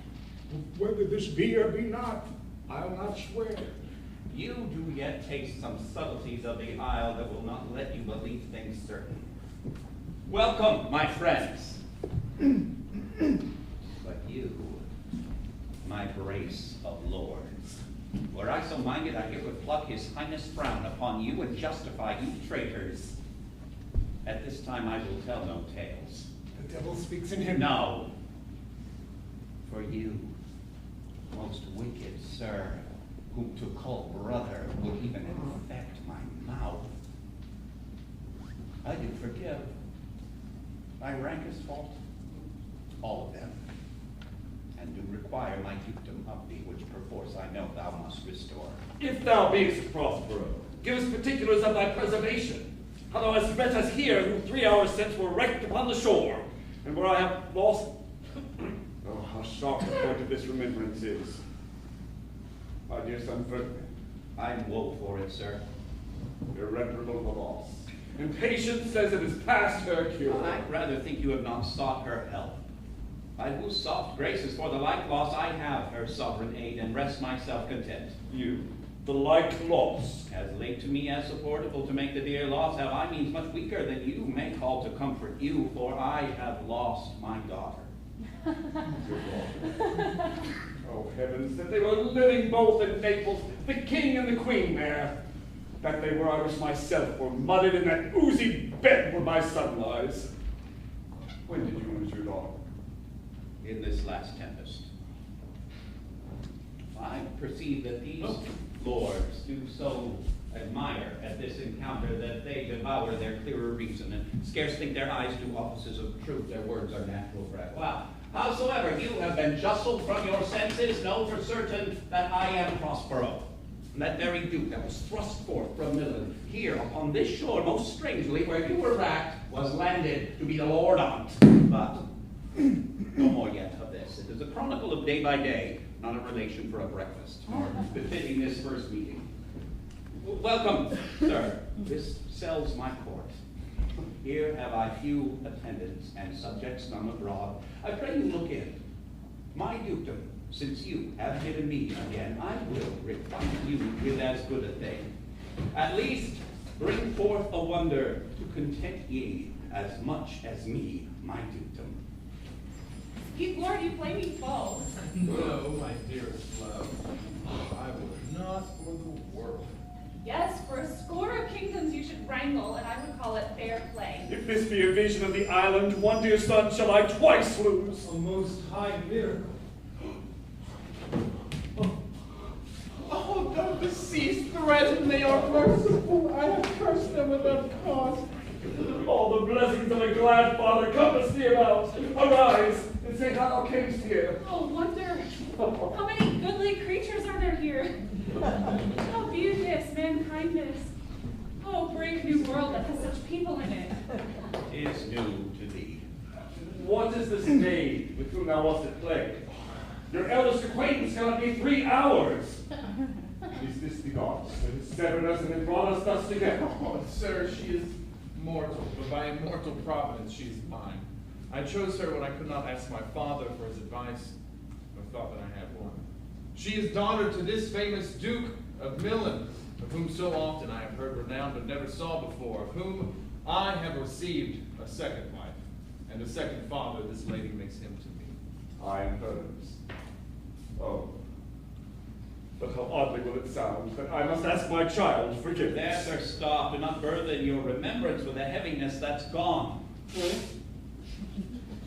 I have been wept or should have spoke ere this. Look down, you gods, and on this couple drop a blessed crown. For it is you that have chalked forth the way which brought us hither. I say amen from Zorro. Was Milan thrust from Milan, that his issue should become kings of Naples? Oh, rejoice beyond a common joy, and set it down with gold on lasting pillars. In one voyage did Claribel her husband find at Tunis, and Ferdinand her brother found a wife where he himself was lost. Prospero his dukedom in a poor isle, and all of us ourselves when no man was his own. Give me your hands. Let grief and sorrow still embrace his heart that doth not wish you joy. Be it so, amen. Oh, look, sir, here is more of us. I prophesied if a gallows were on land, this fellow could not drown. Now, blasphemy. Hast thou no mouth by land? What is the news? We have safely found our king and company. The next, our ship, which gave out split its height in yard, bravely rigged us when we first put out to sea. Sir, all this service have I done since I went. My tricksy spirit. These are not natural events. They strengthen from strange to stranger. Say, how camest you hither? If I did think, sir, I were well awake, I'd strive to tell you we were dead asleep, and how we know not, all clapped under hatches, where, even now, with strange and several noises of jingling, roaring, shrieking, howling, all horrible sounds. We were waked straightway at liberty, where we and all her trim freshly beheld our royal, good, and gallant ship, our master capering to eye her, on the trice so pleased even in a dream we were divided from them, and brought nobly hither. Wast well done? Bravely, my diligence, thou shalt be free. It's a strange amaze as our men trod, and there is in this business more than nature was ever conduct of. Some oracle should rectify our knowledge. Sir, my liege, do not infest your mind with the beating on the strangeness of this business. At picked leisure, which shall shortly single out resolve ye, which to you shall seem probable of all these happened accidents. And in the morn, I'll take you to your ship, and so to Naples, where I hope to see the nuptial of these, our dear beloved, solemnized, and then retire me to my Milan, where every third thought shall be my grave. Come hither, spirit. Said Caliban, and his companions free, untie the spell. Sir, how fare you? There are yet missing of your company some few odd lads, whom you remember not. Every man shift for all the rest, and let no man care for himself, for all is my fortune. Carpaccio, bully monster, Carpaccio. These creatures' spots which I wear in my head, here's a goodly sight. Oh, Septimos, these be brave spirits indeed. How fine my master is. I am afraid he will chastise me. How now, my lord Antonio? What things are these? Will money buy them? Heaven hide. One is a plain fish, and no doubt marketable. Mark but the badges of these men, my lords, and say if they be true. This misshapen knave, his mother was a witch, and one so powerful she could control the moon, make flows and ebbs, and deal in her command without her power. These three have robbed me, and this demi-devil, for he's a bastard one, has with them plotted to take my life. Two of these fellows you must know and own. This thing of darkness, I acknowledge mine. I shall be pinched to death. Is not this Stefano, my drunken butler? He is drunk now. Where had he wine? Oh, and drink, you know, is feeling ripe. Where should they find this grand liquor that hath gilded them? How camest thou in this pickle? Oh, I have been in such a pickle since I saw you last. I fear me will never out my bow. Why, how now, Stefano? Oh, touch me not! I am not Stefano, but a crab. You be king of the isle, Sirrah. I should have been a sore one then. This is as strange a thing as e'er I looked on. He is as disproportionate in his manner as in his shape. Go, Sirrah, to my cell, take with you your companions. As you look to have my pardon, trim it handsomely. Aye, that I will, and I'll be wise hereafter and seek for grace. What a thrice triple ass was I, to take this drunkard for a god and worship this dull fool. Go, hence, away. Hence, and bestow your luggage where you found it. Or stolen, rather. Sir, my liege, you and your company retire unto my cell, where for this one night you shall take your rest, part of which I will make go quick away with the story of my life, and the particular accidents gone by since I came into this isle. And in the morn, I promise you calm seas, auspicious gales, and sail so expeditious you shall catch your royal fleet far off. I long to hear the story of your life, which must take the ear stretch.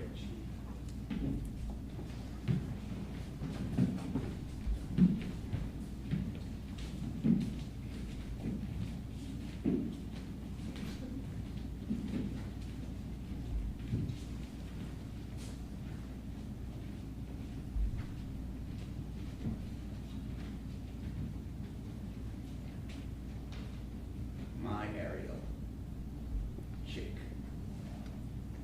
that is thy charge. And then to the elements. Be free, and fare thou well.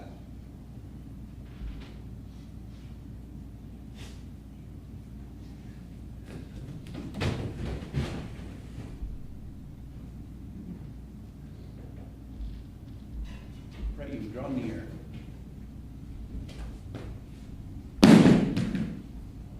Now my charms are all o'erthrown, and what strength I have mine own, which is most faint. Let me not, since I have my dukedom got and pardoned, the deceiver dwell on this bare island by your spell, but release me from my bands with the help of your good hands. Gentle breath of yours my sails must fill, or else my project fails, which was to please. Now I want spirits to enforce, art to enchant, and my ending is despair, unless I be relieved by prayer, which pierces so that it assaults mercy itself and frees all faults. As you from crimes would pardon be, let your indulgence set me free.